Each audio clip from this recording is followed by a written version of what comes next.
ചിഞ്ചേച്ചി എന്നാ പിടിച്ചോ, ഞാനിത് തരാൻ വേണ്ടി വന്നതാ. ഇതെന്തുട്ടാടിയത്?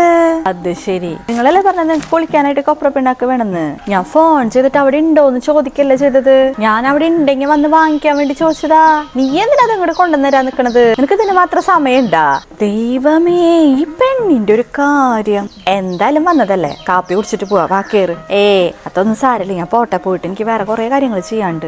അത് പറ്റില്ല, നിനക്ക് എന്തായാലും എന്റെ കാപ്പി ഇഷ്ടാന്ന് എനിക്കറിയാം. മര്യാദയ്ക്ക് വന്നോ. അതല്ല, എനിക്ക് ഇനി 2 വീട്ടിലും കൂടി കയറാനുണ്ട്. നമ്മുടെ ശ്യാമേച്ചില്ലേ, ശ്യാമേച്ചിയുടെ മോൻ മറ്റന്നാൾ ഗൾഫിൽ പോവാ. അപ്പൊ അവനെ കൊണ്ടുപോകാൻ വേണ്ടിട്ട് കുറച്ച് ബീഫ് അച്ചാർ കോടന്നൂർ ഉണ്ടാക്കുന്നുണ്ടല്ലോ, അവിടെ നിന്ന് പോയി വാങ്ങിയിട്ട് വേണം എനിക്ക് പാലക്കൽ കൊണ്ടു കൊടുക്കാനായിട്ട്. നമ്മുടെ സുജാതേശ്വരം മോള് പ്രസവിച്ചിരിക്കല്ലേ, അപ്പൊ ആ കുട്ടിക്ക് ഉള്ളിലേക്കും വേണമെന്ന് പറഞ്ഞിട്ടേ ഞാൻ തൃശ്ശൂർ ടൗണിൽ പോയപ്പോ അത് വാങ്ങിച്ചുകൊണ്ട് വന്നിട്ടുണ്ട്. ഞാൻ അത് അവിടെ ഒന്ന് കൊണ്ടു കൊടുക്കണം, കുറെ കാര്യങ്ങൾ ചെയ്യാണ്ട് എനിക്ക്. അല്ലടി, ഞാൻ അറിയാണ്ട് ചോദിക്കുന്നത്, നിനക്ക് വേറെ ഒരു പണിയില്ലേ? ഈ സാമൂഹ്യ സേവനം ചെയ്തുകൊണ്ടിടക്കല പണി.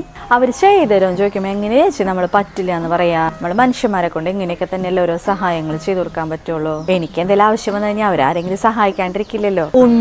കൊക്ക് കൊണ്ടറിയും, കാക്ക കണ്ടറിയുന്ന. നീയേ കൊക്ക, നിനക്ക് ഈ വക കാര്യങ്ങൾ ചെയ്തു കൊടുക്കുമ്പോ നിനക്ക് സന്തോഷം കിട്ടുന്നുണ്ടെങ്കിൽ നീ അത് ചെയ്തോ, അപ്പൊ ഞാൻ വേണ്ടാന്ന് പറയില്ല.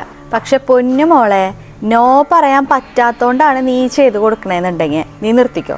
നീ എന്തൊക്കെ ചെയ്തു കൊടുത്താലും ഈ സഹായം കിട്ടുന്ന ആൾക്കാരുടെ മനസ്സിലൊന്നും നീ ഉണ്ടാവാൻ പോണില്ല. അവര് നിന്നെ സ്നേഹം കൊണ്ട് ചൊരിയെന്ന് വിചാരിച്ചിട്ടാണെങ്കിൽ എന്റെ പൊന്നു മോളെ, അത് നിന്റെ വെറും തെറ്റിദ്ധാരണയാ. അപ്പൊ തന്നെ നീ ചെയ്തെന്ന സഹായം 10 മിനിറ്റ് കഴിഞ്ഞ് ഞാൻ മറന്നുപോകും. എപ്പോഴെങ്കിലും നിന്റെ ഒരു അബദ്ധം പറ്റി കഴിഞ്ഞാല് ഞാൻ എല്ലാവരുടെ കൂട്ടത്തിൽ നിന്ന് നിന്നെ കുറ്റപ്പെടുത്തുകയും ചെയ്യും, കളിയാക്കുകയും ചെയ്യും. നിനക്ക് എങ്ങനെ ഇരിക്കുമ്പോഴാണോ നിനക്ക് സന്തോഷം കിട്ടണേ അതുപോലെ നീ ഇരുന്ന മോളെ. അല്ലാണ്ട് മറ്റുള്ളവർക്ക് വേണ്ടിയിട്ട് നന്മ മരം ചമഞ്ഞിരുന്ന് കഴിഞ്ഞിട്ടുണ്ടെങ്കിൽ അവസാനം പെടഞ്ഞ് കരയേണ്ടി വരും.